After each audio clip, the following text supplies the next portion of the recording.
Not everyone who is a good politician should be in government, occupying public office.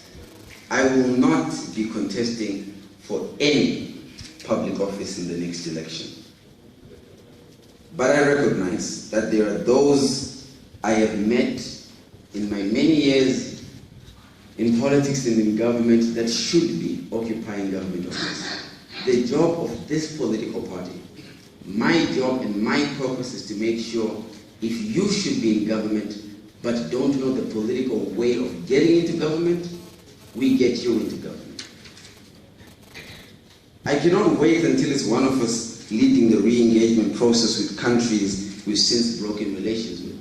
How I wish it's one of us who's going to lead the reform of our schooling system, one of us to lead the transition from old and painful ways of accessing something as simple as a birth certificate to a new and modern way of getting things done.